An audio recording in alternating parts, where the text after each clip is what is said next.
So first of all, John, congratulations to your upcoming 15th album, I guess, A Yeah, View from the Top of the World.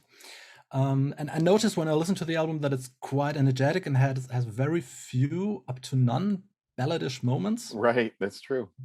which I like actually, but still has the typical Dream Theater ingredients like powerful riffs and fast unison lines and time signature games. And I was just wondering, did the pandemic in a way influence your songwriting in a positive way that you felt you had more time and less appointments, no touring, or did also the depressive world feel in a way sneak into your songwriting?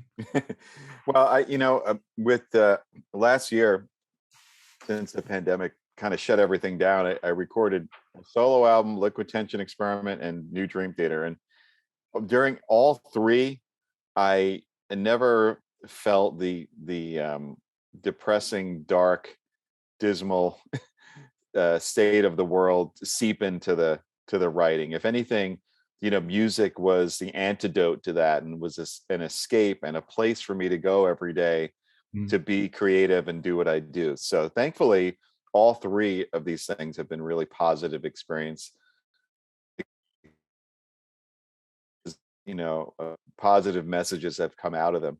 Um, in the case of Dream Theater, when we went in to make this record, we weren't really scheduled necessarily to start a new record, but Mhm. because the future of touring was so uncertain, we didn't really know how much time we had on our hands. So we were like, oh, all right, well, we don't want to just sit around doing nothing. Let's go into the studio and see what happens. So I think just the nature of being happy to be together, everybody being just, not able to tour and missing each other, and also not having any sort of time constraints because we weren't even sure when Mm. the album would come out, and Right. it just sort of led to this free feeling in the studio. It was also the first album that we did together in our own place called Dream Mhm. Theater Headquarters, DTHQ. So we had a lot of time, a lot of freedom, no restrictions, and just happy to be together. So it probably contributed to Yeah. the sound of the I, album. I read about this Dream Theater headquarter. Was this a direct result of the pandemic, or did you plan to create your own studio environment, rehearsing environment anyway? Yeah, we it had nothing to do with the pandemic. This is something we had been planning for many years, actually, and just Mhm. we weren't able for the longest time to find the right space in the right Yeah. location. We finally did, and we actually had it secured just after the distance over time sessions. And actually, the first thing we did there was distance over time rehearsals, so that would give you an Yeah. idea of the timeline. Yeah. Um, but something we had been talking about for a long time, having our own space where we can rehearse, record, hang out, Mm. have our tech rooms, have our gear storage, all that stuff. And so we finally Yeah. made it happen. Yeah. Cool. When it comes to songwriting, where do your ideas spring from? Is it more like you Right. have the melody in your head, or the harmony, or is it that you just jam and come up with some riff? Because I remember when I think it was an interview during the Images and Words period where you said that you have sort of whiteboard in your rehearsing room where you try to arrange these parts and the different time signature pieces together. Right, right. Well, I mean, it depends on the part. Usually somebody, if in the case of a collective experience like it is with Dream Theater, where we're all in the room together and we're writing Mm. music together, somebody will start with something. It might Mhm. be, it might even just be a concept, like, "Hey guys, I have an idea for a song, like a direction for a song. Let's try to do Mhm. something in this way." And then I have this riff that I think could start us off.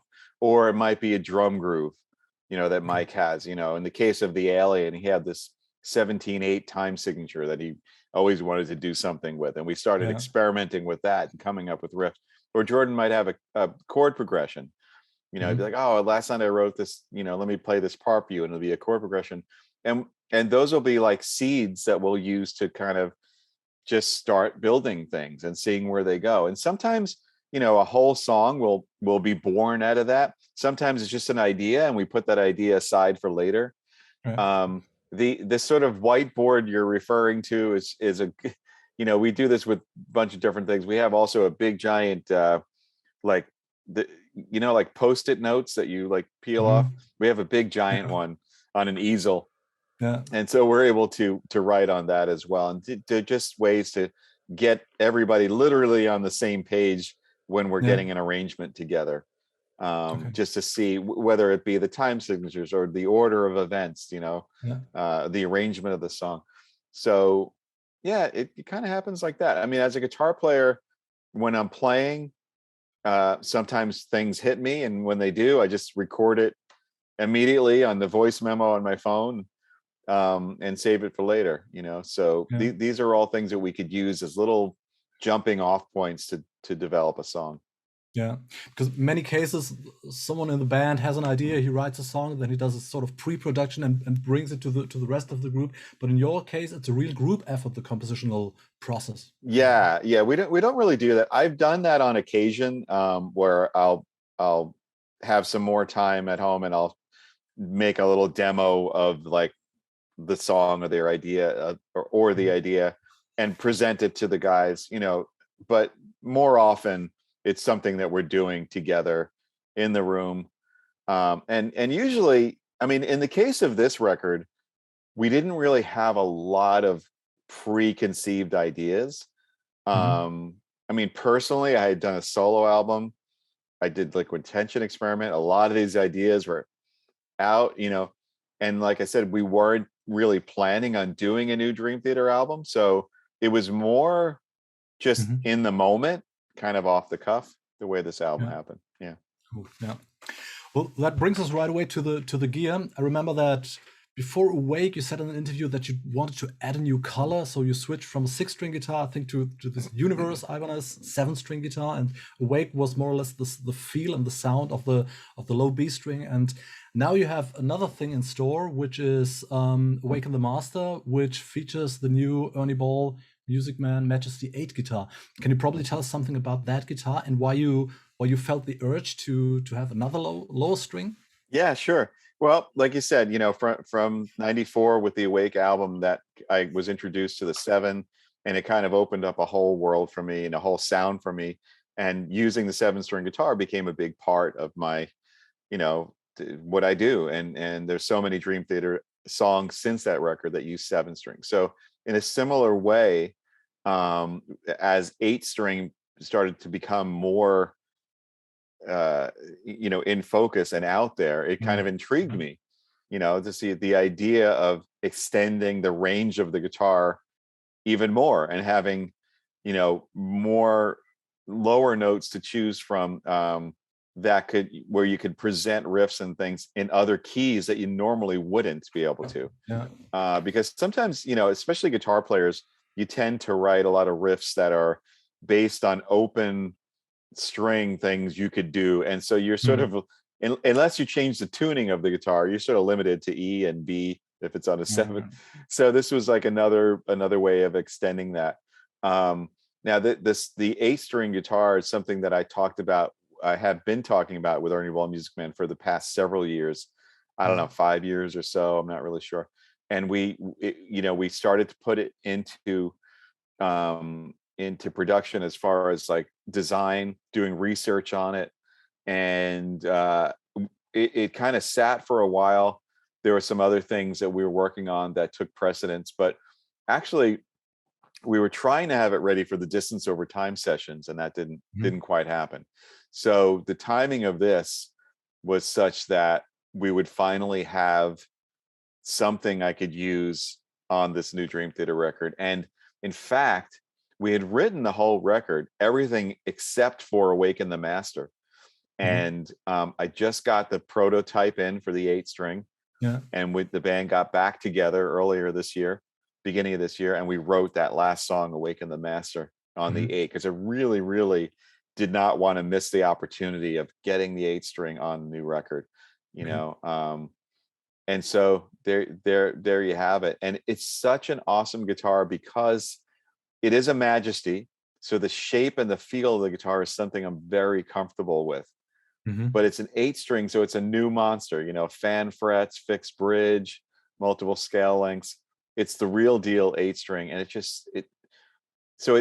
it's a combination of being something that's new and exciting and interesting, but also that feels really familiar and comfortable for me. Mhm. And I just love the sound of it on that song. Okay, cool. Yeah. That brings us to your amplifiers. You've been using Mesa Boogie amplifiers, I think, right from the beginning, more or Yeah, less. forever and ever. Yeah. Yeah. I was just wondering, you have your own signature model, the JP2C, which is, I think, loosely based on the Mark II C+. Yeah, Did I it's get it? actually it's more than Yeah. loosely. It's actually a reissue of that amp, Mhm. circuit wise and everything. We just made some improvements on it in that, you know, we added a channel, we added independent controls for the channels, and also added another EQ section. So there's two EQs. Mhm. Um, you know, has cab clone, it's MIDI, so it's everything about the original 2C plus that is iconic, but modernized in such a way where everything we learned since then, since the mid 80s, we were able to incorporate in this. Yeah. Yeah, it's I was unbelievable. just wondering, because there are so many great metal amps out there. Yeah. Can you pinpoint exactly what it is in the gain structure and sound wise, what you prefer over, let's say, without bad mouthing other amp brands, but over a 5150 or a Fryette or a Bockner Überschall, there must be something in it that really fits for you.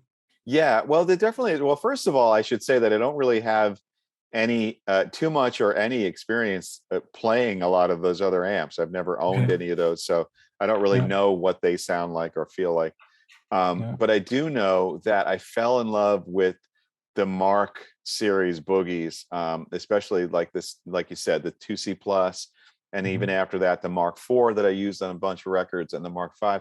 And there's something about the way that the gain is shaped where it it has so much clarity, you know, Mhm. where the distortion almost happens in a way that like it cascades, where each individual note is so clear, but there's also distortion. It's weird. It's like the opposite of something being very compressy Mhm. and mushy. There's a lot of separation. So Yeah. as a result, you're able to get a very expressive tone from it. And you can kind of shape it to be extreme in a couple of different directions. You know, Mhm. you can either make it extremely tight and percussive and impactful, or you can make it really creamy and liquidy, and it has the ability to do both.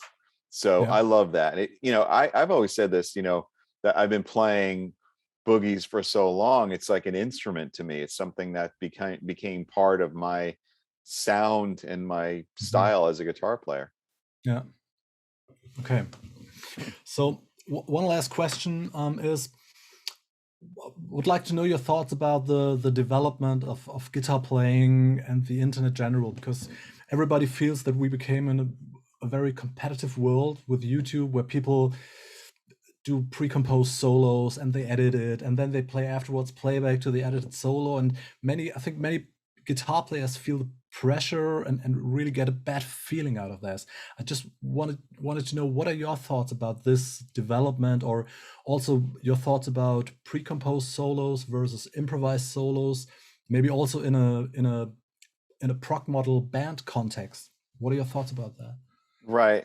Well, I mean, as far as like the talent that's out there on the internet, whether it be on YouTube channels or Instagram, whatever, I mean, it's pretty incredible. It's pretty amazing how high the bar has been set as far Mm, as electric guitar, and the amount of talent that's coming out of people of all ages, you know, male, female, young, old. Like, it's just incredible what you can see out there. You know, yeah. I think the days of not expecting a player to have a certain level of skill are over. You know, the Mm, level has been raised where it's just kind of expected to be able to play like yeah. Yeah. that. Yeah, so that's incredible. So that healthy level of competition, and where electric guitar, rock guitar, metal, shred guitar has been taken, is Mm, inspiring. It's incredible. It's scary. It's all that good stuff.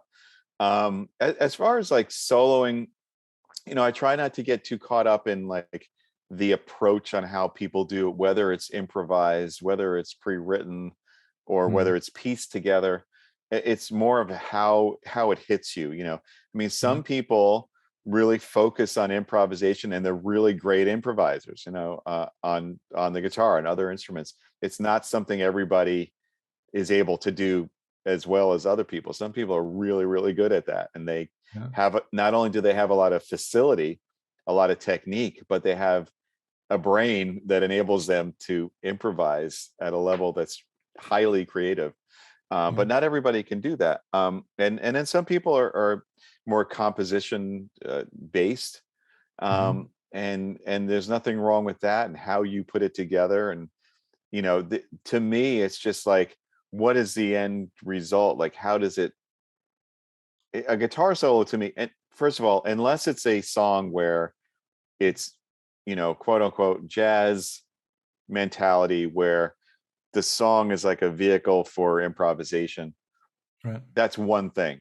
But let's say it's a composition, it's a rock or metal song, Mhm. and there is a guitar solo in it. To me, the guitar solo, I don't care if it was improvised, punched in, pieced together, composed, whatever. It's like, how does it impact me at that moment? Is it Right. something that takes the song to another level? Is it something that's just as musically interesting to my ear as the other sections, as the vocal? Is it creating something that's like taking the song to where it's going? That's what matters to me. Yeah. um and like I said, different people have different ways of approaching things.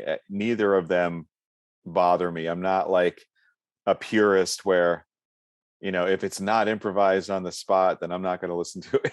you know Yeah.